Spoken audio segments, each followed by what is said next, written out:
J'enchaîne sur les sports de combat ou FFF? FFF, vas-y. Ouais. Alors, j'ai encore quelques questions sur la fédération de football. Peut-être je vous pose les trois questions en même temps, et puis comme ça, on pourra passer peut-être à la suite.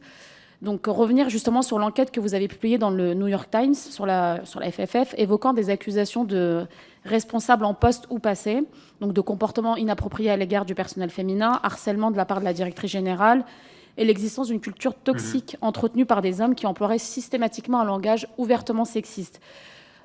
La première question, c'est quelles ont été les conséquences de cette enquête et les récents changements à la tête de la FFF sont-ils, selon vous, de nature à corriger ces graves dysfonctionnements? Même question pour votre enquête publiée également dans le New York Times, toujours dans laquelle vous évoquez le cas d'un ancien encadrant, vous l'avez évoqué rapidement, David San José, démis de ses fonctions à plusieurs reprises pour comportements problématiques à l'égard des enfants, donc pesé sans sous-vêtements, SMS inappropriés, invitation à passer la nuit chez lui, mais qui n'a jamais été interdit d'exercer. Et pour votre enquête publiée en septembre dernier, dans laquelle vous dénonciez l'inertie de la FFF, qui aurait couvert des cas d'abus sexuels sur des enfants depuis les années 1980. Et enfin, dans une enquête publiée par Josimar, intitulée « 40 ans de silence », vous pointez du doigt la responsabilité de cadres de la FFF dans la non-dénonciation d'agressions sexuelles et d'abus sur mineurs. Noël Legret, donc, mais aussi l'ensemble du COMEX et les directeurs généraux ou simples de directeurs de cette fédération. Enfin, on auditionnera toutes ces personnes, mais tous ces acteurs donc, semblent avoir été en contact de ces informations-là. Pensez-vous que le ministère des Sports, averti à chaque fois de ces cas, a joué son rôle de contrôle? Je vous remercie. Alors, déjà, je ne peux que vous remercier des questions. Vraiment, parce qu'elles sont... Là, vous touchez exactement au but.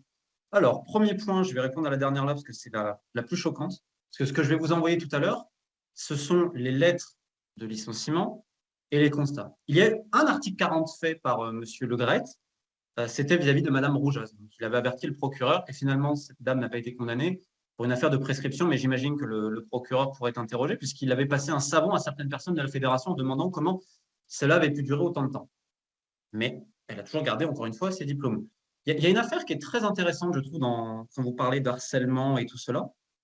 C'est l'affaire Jackie Fortépole. Jackie Fortépole était un membre de la FFF et président de la Ligue du Centre. Pour que tous les gens comprennent, il faut imaginer que vous avez tous ces présidents, ce sont eux qui vont réélire, notamment le président de la Fédération française de football. Vous avez le même système à la FIFA. Monsieur Fortépole a reçu plusieurs plaintes. Alors, il a été condamné en première instance et en appel, je tiens à le dire, pour harcèlement moral et sexuel. Et quand il y a eu ces plaintes-là, qu'est-ce qu'a fait la Fédération française de foot?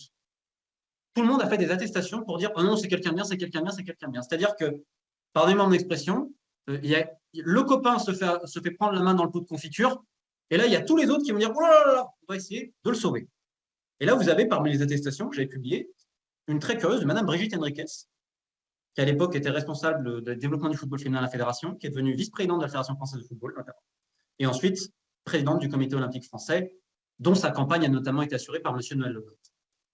Bon. Et il y avait d'autres personnes très importantes, Pierre Samsonov et tout ça.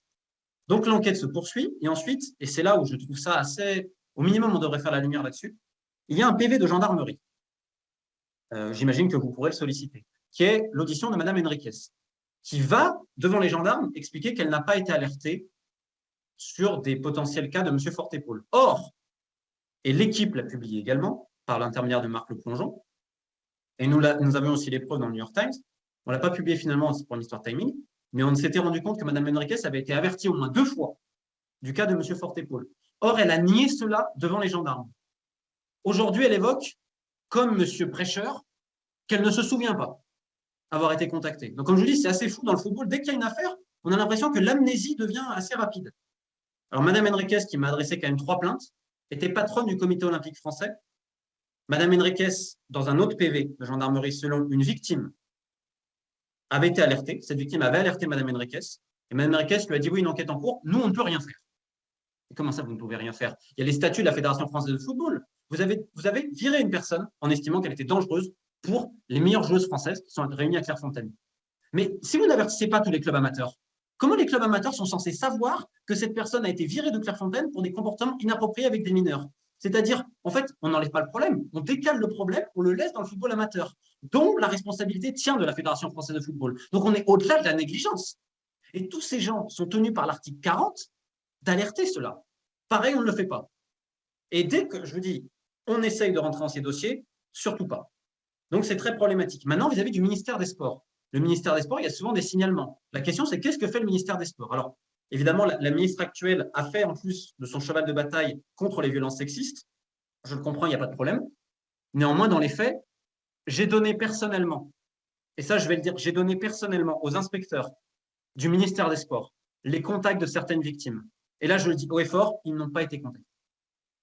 Donc, on en revient, et là, je vais vous donner une anecdote qui, moi, m'a scié. Donc, je suis interrogé par les inspecteurs, M. Bruno Béthune et son équipe, et on parle, etc. Et à un moment donné, on me dit, mais M. Molina, on ne peut pas sanctionner tout le monde. Je dis, comment ça? S'ils sont tous responsables, ah oui, mais on ne peut pas. Ça veut dire quoi? Ça veut dire, vous ne pouvez pas ou on ne peut pas? C'est-à-dire, si on fait un audit, on ne peut pas avoir un parti biaisé en disant déjà qu'on ne peut pas sanctionner tout le monde, si on se rend compte que c'est un système. Et dans la discussion, ces gens-là m'ont demandé pendant 10 minutes comment je faisais pour rester dans le milieu du sport, tellement c'était abominable. Au final, qu'est-ce qui est passé avec ça?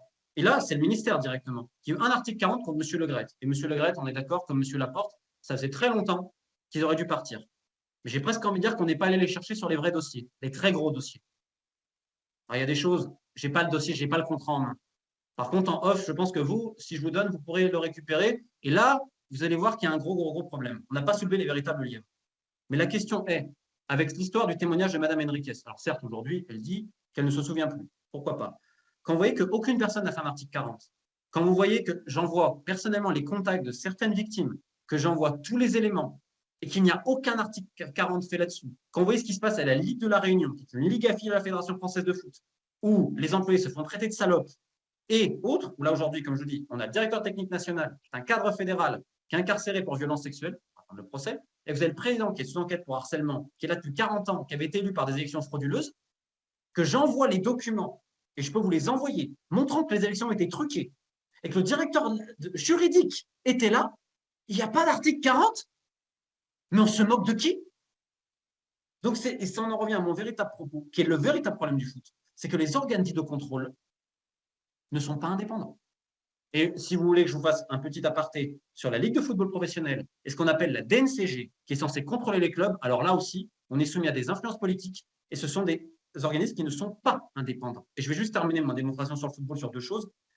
En 2015, Loretta Lynch, qui était ministre de la Justice aux États-Unis, avait fait une conférence de presse le 27 mai 2015 expliquant la corruption endémique, systémique et profondément racinée du football à l'étranger et aux États-Unis. Et notamment à travers ce qu'on appelle les droits TV. C'est là où il y a l'argent. C'est là où il y a la sortie d'argent. Plus de 50 personnes ont été mises en examen aux États-Unis, dans une vingtaine de pays différents.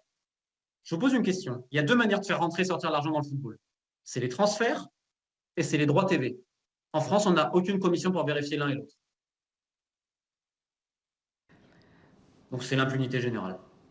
Et il y a des clubs, sous responsabilité de nos instances, qui sont en train, excusez-moi l'expression, de péricliter, comme le club de Sochaux, qui est très important au niveau social et culturel, également dans le Doubs, qui est en train de mourir, littéralement, et personne n'a mis le petit doigt alors que les gens vivaient sur un train de vie délirant. Tout le monde savait que ça allait couler, et les instances n'ont rien dit. Je pourrais pas ce qui s'est passé à Sedan, je pourrais pas ce qui s'est passé dans tellement de clubs, Cherbourg et autres.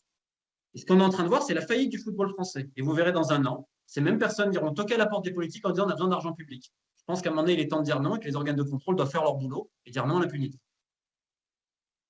Est-ce que vous pourriez nous transmettre les différents éléments dont vous avez parlé, entre les noms, les dates et les personnes contactées, s'il vous plaît? Mais non seulement je ferai ça, je vous donnerai les documents, je vous donnerai même les numéros des personnes. Merci. Et je vais même vous donner, je vais lancer une bouteille à la mer qui est importante parce que je n'ai pas le nom de cette personne, mais je connais les gens qui ont la lettre.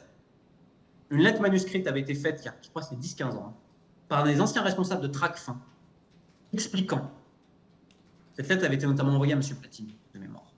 Cette lettre expliquait qu'ils n'avaient pas été saisis par le ministre des Finances, mais qu'ils avaient fait quand même des choses de leur côté pour se rendre compte que les rétrocommissions et les surfacturations étaient devenues un modèle économique et qu'un tiers des présidents de clubs, de Ligue 1, pourraient terminer derrière les verrous si on les laissait travailler. Et moi, je peux vous dire quelque chose. La rétrocommission, on est en 2023 aujourd'hui, est toujours un modèle économique. Et on l'ajoute aujourd'hui à une farandole de personnes qui essaient de se greffer peut-être en plus d'argent. Et quand vous voyez le nombre d'affaires de raquettes, de tentatives de meurtre, d'extorsion, c'est en train d'aller crescendo. Donc il y a un pugilat qui est en train de se préparer et les instances ferment les yeux. On refuse de contrôler les transferts. On refuse de contrôler les sorties d'argent sur les droits TV alors qu'on parle de contrats en centaines et centaines de millions d'euros. Et dans le même temps, juste pour terminer ma parenthèse football, pour vous montrer qu'on a un gros problème, sur les 40 clubs de football professionnel en France, 38 sont déficitaires avant les transferts, c'est-à-dire qu'ils sont en déficit structurel. Les pertes s'estiment à plus de 600 millions l'an passé. Je répète, plus de 600 millions de pertes. L'année d'avant, ça a été encore 640 millions, malgré les aides exceptionnelles de l'État, notamment sur des réductions de charges patronales. Trouvez-moi une autre industrie qui perd autant d'argent, qui bénéficie d'autant d'aides, qui refuse de changer son modèle économique et qui est à peine contrôlée. Mais ils ont dit, c'est pas grave, on va faire un nouveau contrat de droit TV à je ne sais pas combien, à plus d'1 milliard, qui est une hérésie totale, tout le monde vous le dira. Et donc, ce qui fait que dans un an, vous l'annonce, le foot français professionnel va rentrer en faillite absolue. Et là, qu'est-ce qui va se passer? Ils vont faire quoi, les présidents de club? Ils vont toquer, c'est soit la trop de finances et les fonds vautours, soit ça va être l'État, c'est-à-dire nous, qui vont devoir payer leur gestion scabreuse. Mais il est temps que tous les gens rendent des comptes, notamment les organes de contrôle. Et ce que je vous dis est facilement trouvable. Vous mettez bilan d'ANCG, vous regardez les bilans économiques, vous dites, mais il y a un problème. Des bilans qui ne sont ni transparents et qui posent beaucoup de questions. C'est la porte au laisser aller à tout faire. Et je ne vous parle même pas des petits clubs.